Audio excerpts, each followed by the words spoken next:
욥기 제10장. 산다는 것이 이렇게 괴로우니 나는 이제 원통함을 참지 않고 다 털어놓고 내 영혼의 괴로움을 다 말하겠다. 내가 하나님께 아뢰겠다. 나를 죄인 취급하지 마십시오. 무슨 일로 나 같은 자와 다투시는지 알려주십시오.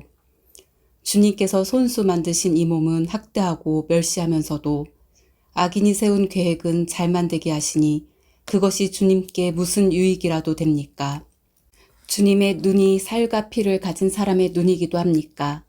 주님께서도 매사를 사람이 보듯이 보신단 말입니까? 주님의 날도 사람이 누리는 날처럼 짧기라도 하단 말입니까? 주님의 횟수가 사람이 누리는 횟수와 같이 더덥기라도 하단 말입니까? 그렇지 않다면야 어찌하여 주님께서는 기어이 내 허물을 찾아내려고 하시며 내 죄를 들추어내려고 하십니까? 내게 죄가 없다는 것과 주님의 손에서 나를 빼낼 사람이 없다는 것은 주님께서도 아시지 않습니까? 주님께서 손수 나를 빚으시고 지으셨는데 어찌하여 이제 와서 나에게 등을 돌리시고 나를 멸망시키려고 하십니까? 주님께서는 진흙을 빚듯이 몸소 이 몸을 지으셨음을 기억해 주십시오. 어찌하여 주님께서는 나를 티끌로 되돌아가게 하십니까? 주님께서 내 아버지에게 힘을 주셔서 나를 낳게 하시고 어머니가 나를 품에 안고 젖을 물리게 하셨습니다. 주님께서 살과 가죽으로 나를 입히시며 뼈와 근육을 엮어서 내 몸을 만드셨습니다. 주님께서 나에게 생명과 사랑을 주시고 나를 돌보셔서 내 숨결까지 지켜주셨습니다. 그러나 지금 생각해보니 주님께서는 늘 나를 해치실 생각을 몰래 품고 계셨습니다. 주님께서는 내가 죄를 짓나 안 짓나 지켜보고 계셨으며 내가 죄를 짓기라도 하면 용서하지 않으실 작정을 하고 계셨습니다. 내가 죄를 짓기만 하면 주님께서는 가차없이 내게 고통을 주시지만 내가 올바른 일을 한다고 해서 주님께서 나를 믿어주시지는 않으셨습니다. 그러니 나는 수치를 가득 덮어쓰고서 고통을 몸으로 겪고 있습니다. 내 일이 잘 되기라도 하면 주님께서는 사나운 사자처럼 나를 덮치시고 기적을 일으키면서까지 내게 상처를 주려고 하셨습니다. 주님께서는 번갈아서 내게 불리한 증인들을 세우시며 내게 노여움을 기우시고 나를 공격할 계획을 세우셨습니다. 주님께서 나를 이렇게 할 것이라면 왜 나를 모태에서 살아 나오게 하셨습니까? 차라리 모태에서 죽어서 사람들의 눈에 띄지는 않았더라면 좋지 않았겠습니까? 생기지도 않은 사람처럼 모태에서 곧바로 무덤으로 내려갔더라면 좋았을 것입니다. 내가 살 날도 이제 얼마 남지 않았습니다. 나를 좀 혼자 있게 내버려 두십시오. 내게 남은 이 기간만이라도 내가 잠시라도 쉴 수 있게 해주십시오. 어둡고 캄캄한 땅으로 내려가면 다시는 돌아오지 못합니다. 그리로 가기 전에 잠시 쉬게 해주십시오. 그 땅은 흑암처럼 캄캄하고 죽음의 그늘이 드리워져서 아무런 질서도 없고 빛이 있다 해도 흑암과 같을 뿐입니다. 11장. 나아맛 사람 소발이 욥에게 대답하였다. 네가 하는 헛소리를 듣고서 어느 누가 잠잠할 수 있겠느냐. 말이면 다 말인 줄 아느냐. 네가 혼자서 큰 소리로 떠든다고 해서 우리가 대답도 하지 못할 것이라고 생각하느냐. 네가 우리를 비웃는데도 너를 책망할 사람이 없을 줄 아느냐. 너는 내 생각이 옳다고 주장하고 주님 보시기에 내가 흠이 없다고 우기지만 이제 하나님이 입을 여셔서 내게 말씀하시고 지혜의 비밀을 내게 드러내어 주시기를 바란다. 지혜란 우리가 이해하기에는 너무나도 어려운 것이다. 너는 하나님이 내게 내리시는 벌이 내 죄보다 가볍다는 것을 알아야 한다. 내가 하나님의 기쁜 뜻을 다 알아낼 수 있느냐? 전능하신 분의 무한하심을 다 측량할 수 있느냐? 하늘보다 높으니 네가 어찌 미칠 수 있으며 스올보다 깊으니 네가 어찌 알 수 있겠느냐? 그 길이는 땅끝까지의 길이보다 길고 그 넓이는 바다보다 넓다. 하나님이 두루 지나다니시며 죄인마다 쇠고랑을 채우고 재판을 여시면 누가 감히 막을 수 있겠느냐. 하나님은 어떤 사람이 잘못하는지를 분명히 아시고 악을 보시면 곧바로 분간하신다. 미련한 사람이 똑똑해지기를 바라느니 차라리 들나귀가 사람 낳기를 기다려라. 내가 마음을 바르게 먹고 내 팔을 그분 쪽으로 들고 기도하며 악에서 손을 떼고 내 집안에 불의가 깃들지 못하게 하면 너도 아무 부끄러움 없이 얼굴을 들 수 있다. 내 마음이 편안해져서 두려움이 없어질 것이다. 괴로운 일을 다 잊게 되고 그것을 마치 지나간 일처럼 회상하게 될 것이다. 내 생활이 한낮보다 더 환해지고 그 어둠은 아침같이 밝아질 것이다. 이제 내게 희망이 생기고 넌 확신마저 가지게 될 것이다. 사방을 둘러보아도 걱정할 것이 없어서 안심하고 자리에 누울 수 있게 될 것이다.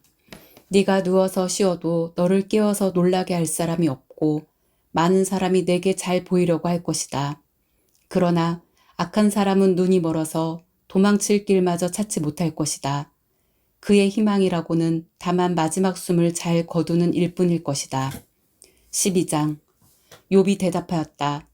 지혜로운 사람이라곤 너희밖에 없는 것 같구나.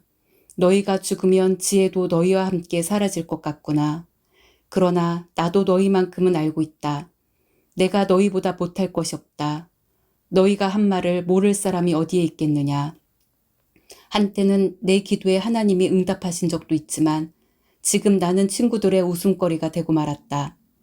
의롭고 흠없는 내가 조롱을 받고 있다. 고통을 당해보지 않는 너희가 불행한 내 처지를 비웃고 있다. 너희는 넘어지려는 사람을 떠민다. 강도들은 제 집에서 안일하게 지내고 하나님을 멸시하는 자들도 평안히 산다. 그러므로 그들은 하나님까지 자기 손에 넣었다고 생각한다. 그러나 이제 짐승들에게 물어보아라. 그것들이 가르쳐 줄 것이다. 공중의 새들에게 물어보아라. 그것들이 일러줄 것이다. 땅에게 물어보아라. 땅이 가르쳐 줄 것이다. 바다의 고기들도 일러줄 것이다. 주님께서 손수 이렇게 하신 것을 이것들 가운데서 그 무엇이 모르겠느냐. 모든 생물의 생명이 하나님의 손 안에 있고 사람의 목숨 또한 모두 그분의 능력 안에 있지 않느냐. 귀가 말을 알아듣지 못하겠느냐. 혀가 음식 맛을 알지 못하겠느냐. 노인에게 지혜가 있느냐. 오래 산 사람이 이해력이 깊으냐. 그러나 지혜와 권능은 본래 하나님의 것이며 슬기와 이해력도 그분의 것이다. 하나님이 헐어버리시면 세울 자가 없고 그분이 사람을 가두시면 풀어줄 자가 없다.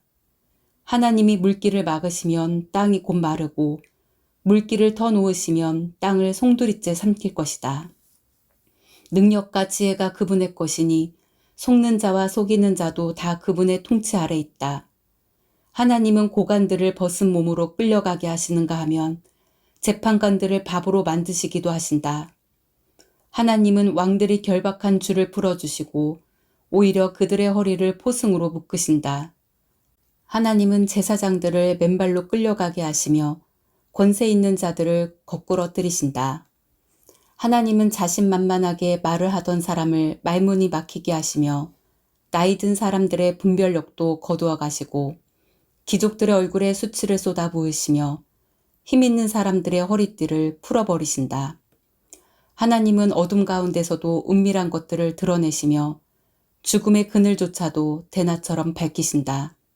하나님은 민족들을 강하게도 하시고 망하게도 하시고 뻗어나게도 하시고 흩어버리기도 하신다.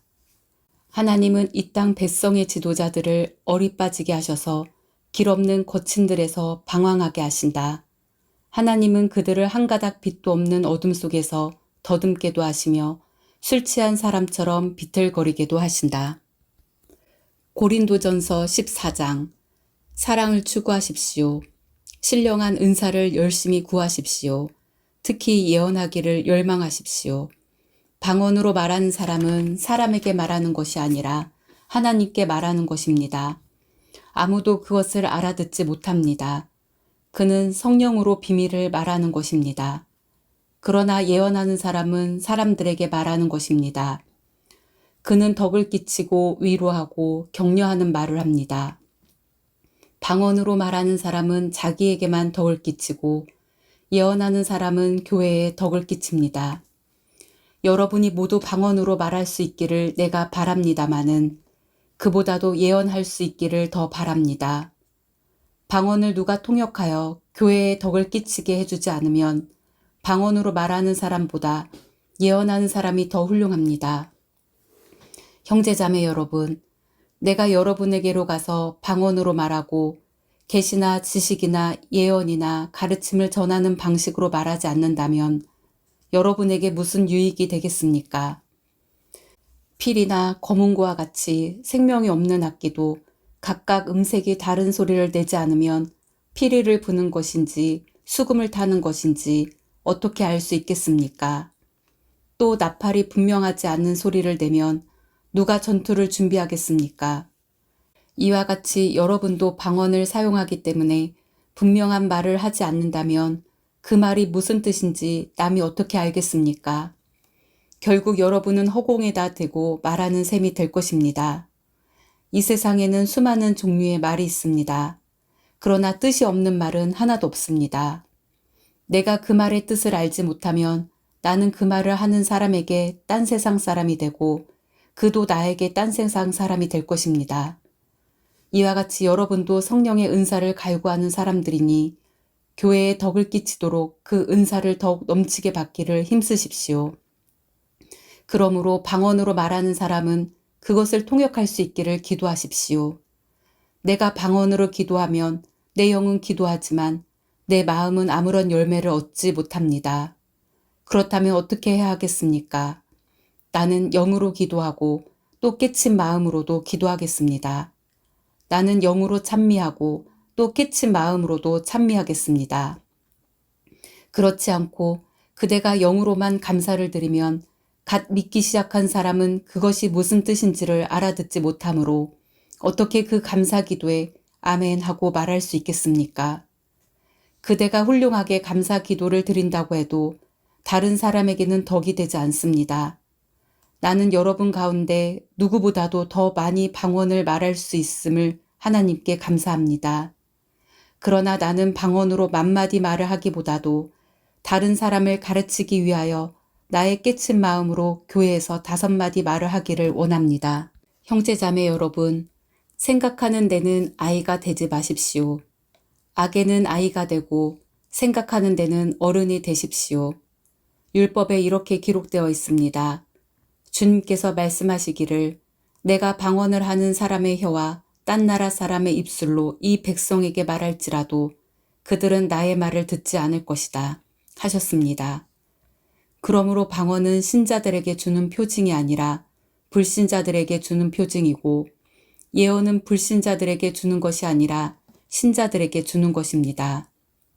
온 교회가 한자리에 모여서 모두가 방언으로 말하고 있으면 갓 믿기 시작한 사람이나 믿지 않은 사람이 들어와서 듣고 여러분을 미쳤다고 하지 않겠습니까? 그러나 모두가 예언을 말하고 있으면 갓 믿기 시작한 사람이나 믿지 않은 사람이 들어와서 듣고 그 모두에게 질책을 받고 심판을 받아서 그 마음속에 숨은 일이 드러나게 됩니다. 그래서 그는 엎드려서 하나님께 경배하면서 참으로 하나님께서 여러분 가운데 계십니다 하고 환히 말할 것입니다. 그러면 형제자매 여러분, 어떻게 해야 하겠습니까? 여러분이 함께 모이는 자리에는 찬송하는 사람도 있고 가르치는 사람도 있고 하나님의 계시를 말하는 사람도 있고 방언으로 말하는 사람도 있고 통역하는 사람도 있습니다. 모든 일을 남에게 덕이 되게 하십시오. 누가 방언으로 말할 때에는 둘 또는 많아야 셋이서 말하되 차례로 말하고 한 사람은 통역을 하십시오. 통역할 사람이 없거든 교회에서는 침묵하고 자기에게와 하나님께 말하십시오. 예언하는 사람은 둘이나 셋이서 말하고 다른 이들은 그것을 분별하십시오. 그러나 앉아있는 다른 사람에게 계시가 내리거든 먼저 말하던 사람은 잠잠하십시오. 여러분은 모두 한 사람씩 한 사람씩 예언을 할 수 있습니다. 그래야 모두가 배우고 권면을 받게 됩니다. 예언하는 사람의 영은 예언하는 사람에게 통제를 받습니다. 하나님은 무질서의 하나님이 아니라 평화의 하나님이십니다. 성도들의 모든 교회에서 그렇게 하는 것과 같이 여자들은 교회에서 잠자코 있어야 합니다. 여자에게는 말하는 것이 허락되어 있지 않습니다. 율법에서도 말한 대로 여자들은 복종해야 합니다. 배우고 싶은 것이 있으면 집에서 자기 남편에게 물으십시오. 여자가 교회에서 말하는 것은 자기에게 부끄러운 일입니다. 하나님의 말씀이 여러분에게서 났습니까? 또는 여러분에게만 내렸습니까? 누구든지 자기가 예언자이거나 성령을 은사로 받은 사람이라 생각하거든 내가 여러분에게 써보내는 이 글이 주님의 명령이라는 것을 알아야 합니다. 누구든지 이것을 인정하지 않으면 그 사람도 인정을 받지 못할 것입니다. 그러므로 나의 형제자매 여러분, 예언하기를 열심히 구하십시오. 그리고 방언으로 말하는 것을 막지 마십시오. 모든 일을 적절하게 하고 질서 있게 해야 합니다. 시편 145편. 나의 하나님이신 하나님, 내가 주님을 높이며 주님의 이름을 영원토록 송축하렵니다. 내가 날마다 주님을 송축하며 영원토록 주님의 이름을 송축하렵니다. 주님은 위대하시니 그지없이 찬양받으실 분이시다. 그 위대하심은 측량할 길이 없다. 주님께서 하신 일을 우리가 대대로 칭송하고 주님의 위대한 행적을 세세에 선포하렵니다. 주님의 찬란하고 영광스러운 위엄과 주님의 놀라운 기적을 내가 가슴 깊이 새기렵니다. 사람들은 주님의 두려운 권능을 말하며 나는 주님의 위대하심을 선포하렵니다. 사람들은 한량없는 주님의 은혜를 기념하면서 주님의 의를 노래할 것입니다. 주님은 은혜롭고 자비로우시며 노하기를 더디하시며 인자하심이 크시다. 주님은 모든 만물을 은혜로 맞아주시며 지으신 모든 피조물에게 궁휼을 베푸신다. 주님께서 지으신 모든 피조물이 주님께 감사 찬송을 드리며 주님의 성도들이 주님을 찬송합니다. 성도들이 주님의 나라의 영광을 말하며 주님의 위대하신 행적을 말하는 것은 주님의 위대하신 위엄과 주님의 나라의 찬란한 영광을 사람들에게 알리려 함입니다. 주님의 나라는 영원한 나라이며 주님의 다스리심은 영원 무궁합니다. 주님이 하시는 말씀은 모두 다 진실하고 그 모든 업적에는 사랑이 담겨 있다. 주님은 넘어지는 사람은 누구든지 붙들어 주시며 짓눌린 사람은 누구든지 일으켜 세우신다. 만물이 모두 주님만을 바라보며 기다리니 주님께서 때를 따라 그들에게 먹거리를 주신다. 주님께서는 손을 펴시어서 살아있는 피조물의 온갖 소원을 만족스럽게 이루어 주십니다. 주님이 하시는 그 모든 일은 의롭다. 주님은 모든 일을 사랑으로 하신다. 주님은 주님을 부르는 모든 사람에게 가까이 계시고 진심으로 부르는 모든 사람에게 가까이 계신다. 주님은 당신을 경외하는 사람의 소원을 이루어 주시고 그들의 부르짖는 소리를 듣고 구원해 주신다. 주님은 당신을 사랑하는 사람은 누구나 지켜주시며 악한 사람은 누구든지 다 멸하신다. 나는 내 입으로 주님을 찬양하련다. 육체를 가진 사람이면 누구나 주님의 거룩한 이름을 영원히 찬송하여라.